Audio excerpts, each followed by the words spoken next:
ವರ್ಷ ಪಂಚಮಸಾಲಿ ಹೋರಾಟಗಾರರ ಮೇಲೆ ಹಲ್ಲೆ, ಪಂಚಮಸಾಲಿ ಸಮುದಾಯದವರ ಮೇಲಿನ ಹಲ್ಲೆಗೆ ಖಂಡನೆ ವ್ಯಕ್ತವಾಗಿದೆ. ಪಂಚಮಸಾಲಿ ಶ್ರೀಗಳ ನೇತೃತ್ವದಲ್ಲಿ ಮೌನ ಪ್ರತಿಭಟನೆ ನಡೆಯಿತು.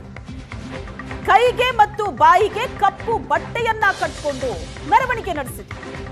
ಪಂಚಮಸಾಲಿ ಸಮುದಾಯದವರ ಮೇಲಿನ ಹಲ್ಲೆಯನ್ನ ಖಂಡಿಸಿದ್ರು. ಪಂಚಮಸಾಲಿ ಶ್ರೀಗಳ ನೇತೃತ್ವದಲ್ಲಿ ಮೌನ ಪ್ರತಿಭಟನೆ ನಡೆಯಿತು. ಕಳೆದ ವರ್ಷ ಪಂಚಮಸಾಲಿ ಹೋರಾಟಗಾರರ ಮೇಲೆ ನಡೆದಂತಹ ಹಲ್ಲೆಗೆ ಮೌನ ಪ್ರತಿಭಟನೆಯ ಮೂಲಕ ಖಂಡಿಸಿದ್ರು ಸ್ವಾಮೀಜಿ. ಯತ್ನಾಳ್, ಸಿಸಿ ಪಾಟೀಲ್, ಅರವಿಂದ್ ಬೆಲ್ಲದ್ ಸಹ ಭಾಗಿಯಾದರು. ಪೊಲೀಸ್ ಬಿಗಿ ಬಂದೋಬಸ್ತ್ನಲ್ಲಿ ಪಂಚಮಸಾಲಿ ಮೆರವಣಿಗೆ ನಡೆಯಿತು. ಪಂಚಮಸಾಲಿ ಶ್ರೀಗಳ ನೇತೃತ್ವದಲ್ಲಿ ನಡೆದಂತ ಮೌನ ಪ್ರತಿಭಟನೆ.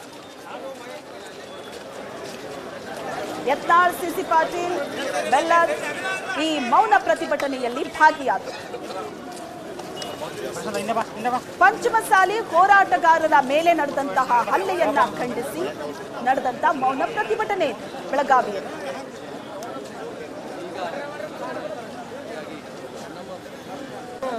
ಕಳೆದ ಅಧಿವೇಶನ ವೇಳೆ ಪಂಚಮಸಾಲಿಗಳ ಮೇಲೆ ನಡೆದಂತಹ ದೌರ್ಜನ್ಯ ಖಂಡಿಸಿ ಇವತ್ತು ಸಾಕಷ್ಟು ಪ್ರಮಾಣದಲ್ಲಿ ಪಂಚಮಸಾಲಿ ಸಮಾಜ ಕೂಡ ಬೆಳಗಾವಿಯ ಗಾಂಧಿ ಭವನದಿಂದ ಸುವರ್ಣಸೌಧವರೆಗೂ ಕೂಡ ಮೌನ ಪ್ರತಿಭಟನೆ ಮಾಡೋಕೆ ನಿರ್ಧಾರವನ್ನು ಮಾಡಿರುವಂತದ್ದು. ಇನ್ನೇನು ಕೆಲವೇ ಹೊತ್ತಿನಲ್ಲಿ ಈ ಒಂದು ಪ್ರತಿಭಟನಾ ರ್ಯಾಲಿ ಕೂಡ ಆರಂಭವಾಗಲಿದೆ. ಹೀಗಾಗಿ ನಮ್ಮ ಜೊತೆಗೆ ಮಾತಾಡಕ್ಕೆ ಇವತ್ತು ಕೂಡಲಸಂಗಮ ಪೀಠದ ಬಸವಜಯ ಸ್ವಾಮಿ ಮೃತ್ಯುಂಜಯ ಸ್ವಾಮೀಜಿ ಅವರಿದ್ದಾರೆ. ಅವ್ರನ್ನ ಮಾತಾಡ್ಸೋಣ.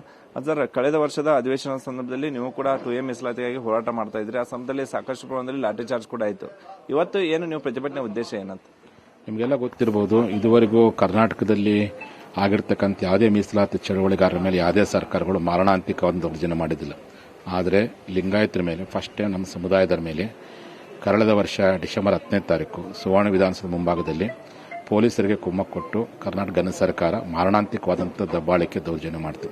ಹಾಗಾಗಿ ಆ ದಿನವನ್ನು ಇವತ್ತು ನಾವೆಲ್ಲರೂ ಕೂಡಿ ರಾಜ್ಯಾದ್ಯಂತ ಲಿಂಗಾಯತರ ಮೇಲಿನ ದೌರ್ಜನ್ಯ ದಿನ ಅಂತೇಳಿ ಬಾಯಿಗೆ ಕರಿಬಟ್ಟಿ ಕಟ್ಟಿಕೊಂಡು, ಕೈಗೆ ಕರಿಬಟ್ಟಿ ಕಟ್ಟಿಕೊಂಡು, ಪಂಚಮಸಾಲಿ ಧ್ವಜಧಾರವನ್ನು ಇಟ್ಕೊಂಡು ಇವತ್ತು ಮೌನ ಪಥಸಂಚಲನವನ್ನು ಇನ್ನೇನು ಕೆಲವೇ ನಿಮಿಷಗಳಲ್ಲಿ ಬೆಳಗಾವಿ ಗಾಂಧಿ ಭವನದಿಂದ ನಾವು ನೇರವಾಗಿ ಸುವರ್ಣ ವಿಧಾನಸೌಧವರೆಗೂ ಆ ಒಂದು ಪ್ರತಿಭಟನಾ ರ್ಯಾಲಿಯನ್ನು ಮೌನದೊಂದಿಗೆ ಮಾಡ್ತಿದ್ದೀವಿ. ಉದ್ದೇಶ ಅಂದರೆ ಇನ್ನೊಮ್ಮೆ ಯಾವ ಕಾರಣಕ್ಕೂ ಯಾವ ಸರ್ಕಾರದ ಮೇಲೆ ಸಹ ಈ ರೀತಿಯಾಗಿರ್ತಕ್ಕಂಥ ದೌರ್ಜನ್ಯ ದಬ್ಬಾಳಿಕೆ ಮಾಡಬಾರ್ದು ಮತ್ತು ಇನ್ಮೇಲೆ ಯಾವುದೇ ಕಾರಣಕ್ಕೂ ನಮ್ಮ ಸಮುದಾಯದ ಮೀಸಲಾತಿ ಹೋರಾಟ ಹತ್ತಿಕ್ಕಲಿ ಯಾರ ಕೈಲಿ ಸಾಧ್ಯವಿಲ್ಲ.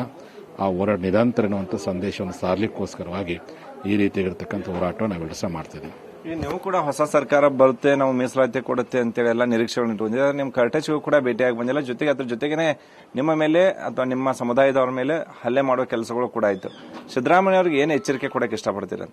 ನಾನು ಅವ್ರಿಗೆ ಇವತ್ತು ಏನು ಹೇಳಕ್ಕೆ ಇಚ್ಛೆ ಪಡ್ತೀನಪ್ಪ ಅಂದರೆ, ಅವರು ನಮ್ಮ ಮೇಲೆ ಆಗಿರ್ತಕ್ಕಂಥ ದೌರ್ಜನ್ಯ ಖಂಡಿಸಿ ಕೂಡಲೇ ಕ್ಷಮಾಪಣೆ ಕೇಳಬೇಕು, ಅಂಥ ಅಧಿಕಾರಿಗಳನ್ನು ಸಸ್ಪೆಂಡ್ ಮಾಡಬೇಕು ಮತ್ತು ಇಂಥ ಘಟನೆಗಳು ಮರುಕಳಿಸ ರೀತಿಯಲ್ಲಿ ಎಚ್ಚರ ವಹಿಸುವಂಥ ತೀರ್ಮಾನವನ್ನು ಕೈಗೊಳ್ಳಬೇಕು ಅಂತ ನಾನು ಈ ಮೂಲಕ ಅವರಿಗೆ ಆಗ್ರಹ ಮಾಡ್ತೀನಿ.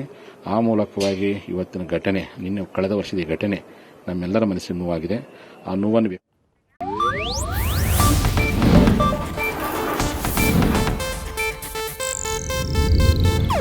ಇದು ಏಷ್ಯಾನೆಟ್ ನ್ಯೂಸ್ ನೆಟ್ವರ್ಕ್ ಪ್ರಸ್ತುತಿ.